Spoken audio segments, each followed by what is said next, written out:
However, RIP does have some shortcomings, and quite frankly, RIP, because of these shortcomings, RIP is no longer really used today. Um, Basically, it has a maximum network diameter of 15 hops, which can be a little bit limited. Um, it uses up a lot of bandwidth because it has to broadcast an entire table every 30 seconds. Um, it uses UDP with a 576 byte datagram, and of course this also is very inefficient. So if you have, for example, a 300 entry table, you're going to have to send 12 datagrams to send the whole table. So that's um, another waste of bandwidth. Um, and if you have error in one routing table, it's going to be propagated by all routers, and there's slow convergence to get updated information across the network. So as a result, because of these shortcomings, RIP is really not really used today. What is used a lot is what's called open shortest path first, also known as OSPF.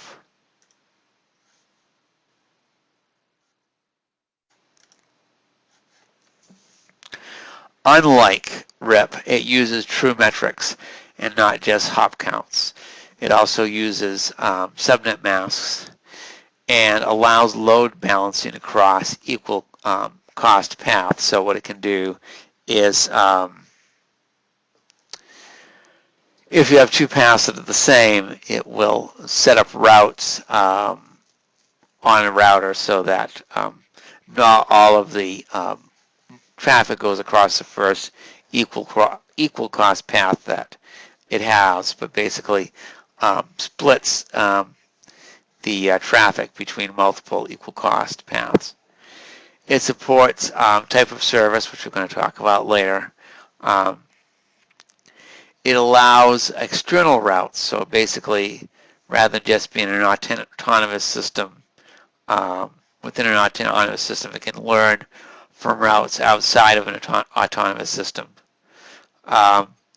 It has the ability for authentication, which is very important because people that want to do damage to your network don't just try to damage hosts, but they try to put false information inside of routing tables. So having authentication is very important. It converges a lot faster than RIP. It also supports multicast, and basically it uses the concept of link state routing, which we talked about in our 475 class. So basically each router broadcasts its connectivity with neighbors to the entire network. So that's what we talked about, the difference between um, sharing the world with our neighbors versus sharing our neighbors with the world. And that's what we're doing here, is we're sharing our neighbors with the world, so it's less data being passed from each individual router rather than the large tables that RIP passes along. Okay, so OSPF is not a proprietary standard, it's an open standard. Therefore, it's publicly available and it's used on a lot of different by a lot of different routers. It uses the link state algorithm. It uses link state packet dissemination. It has a topology map at each node, so each node has some information on how the rest of the network is set up, and it uses route computation using Dijkstra's algorithm, which we covered in our 475 class, and you can review that if you need to in the handout in additional material. OSPF advertisements carry one entry per neighbor, and advertisements flood the entire autonomous system. And OSPF messages are directly over IP rather than TCP or UDP. So processing is a lot faster than processing in RIP, which actually um, actually goes up to the application layer. And there's a protocol called IS routing protocol, which is nearly identical to OSPF.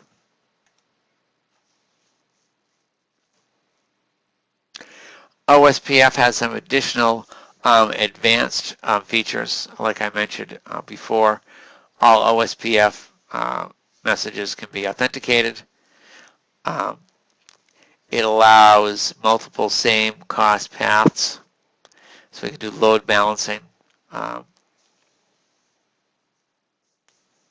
For each link, there are multiple cost metrics for different TOSs. So a satellite link cost is set low for a best effort TOS, but it would also be sent too high for a real-time TOS, since that real-time connection would have better have and require better performance. It has integrated unicast and multicast support, and there is in support of multicast, there's an actual multicast OSPF that uses the same topology data as OSPF, but we're not going to be covering that. And hierarchical OSPF is used in large domains. So here we have an example of hierarchical OSPF. In hierarchical OSPF, we make some distinctions, and we have some terminology to describe the network and how it's set up. So here we have areas, area 1 and area 2. We're going to define the routers inside an area as internal routers. And we define the routers that get us outside of a particular area as border routers. Then we have this greater backbone that these areas are all connected to. And then we have a boundary router that gets us outside of basically the greater system, off to other networks.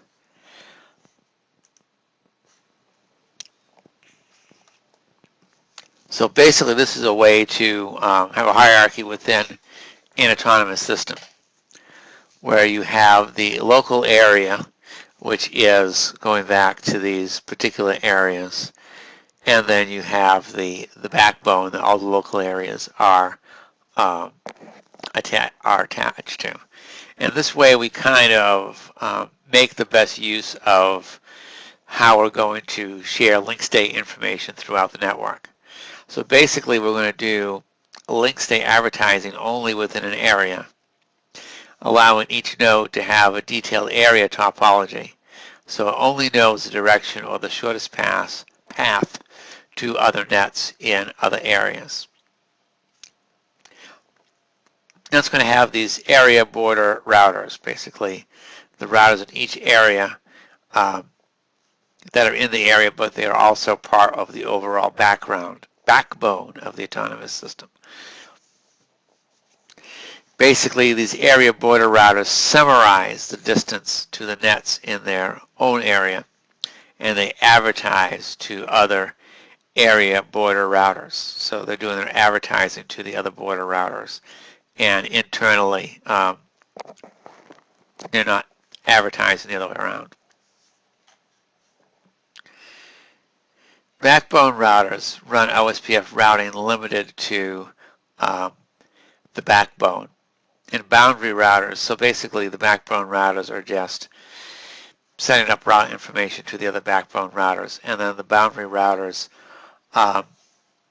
connect to other autonomous systems and will also be running some sort of external gateway protocols.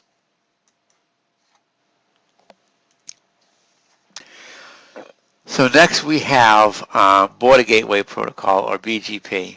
It's an inter-autonomous system protocol that runs on TCP and advertises all transient autonomous systems on the path to a destination address. A router can then receive multiple paths to a destination and then choose the best path. So basically, each message receives multiple destination information from multiple paths.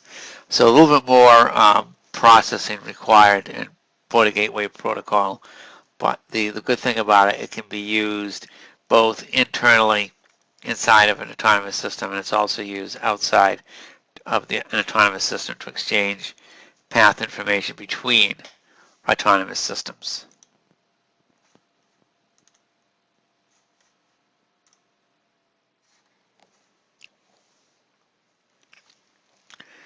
So Border Gateway Protocol is the de facto interdomain routing protocol. It's basically the glue that holds the internet together. And what it does is because it has both the external and internal components, it provides a means for the autonomous system to both obtain subnet reachability information from neighboring autonomous systems through the external Border Gateway Protocol, and then propagate that internally to all the internal routers. And this allows it to determine good routes to other networks based on reachability information and policy. And we're going to talk a little bit about the policy part of it, because sometimes we make, especially in an external to an autonomous system, we make routing decisions based on policy. We don't, say for example, an ISP doesn't want to send data to a competitor, for example. And it allows subnets to advertise existence to the rest of the internet beyond just the autonomous system.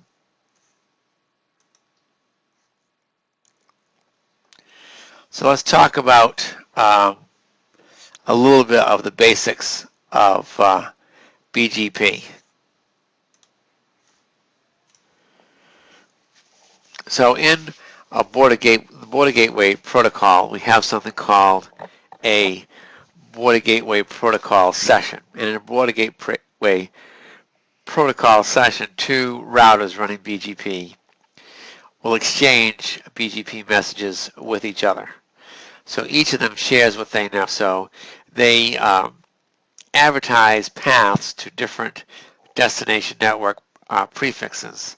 This is basically a path vector protocol. And these are exchanged over TCP connections using port 179. So here we have an example where we have Autonomous System 3 and we have Autonomous System 1. So when Autonomous System 3 advertises a prefix to Autonomous System 1, it promises that it will forward datagrams towards that prefix. And Autonomous System 3 can aggregate prefixes in that advertisement, so it can provide additional information. So, for example, let's say there are 4 networks attached to Autonomous System 2. And let's say one was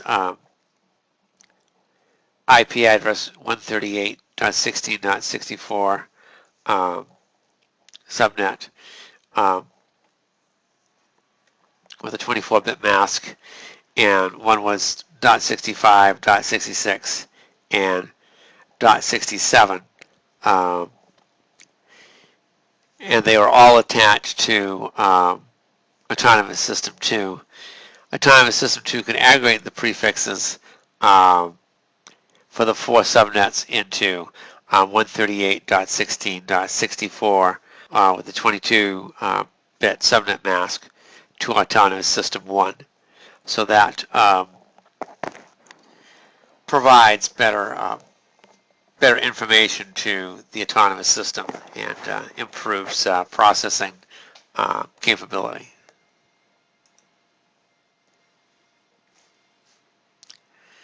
So let's talk a little bit about how path information is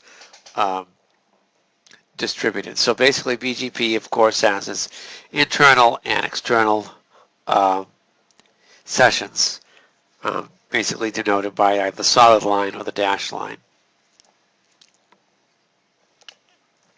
So you have 3A and 1C, which are the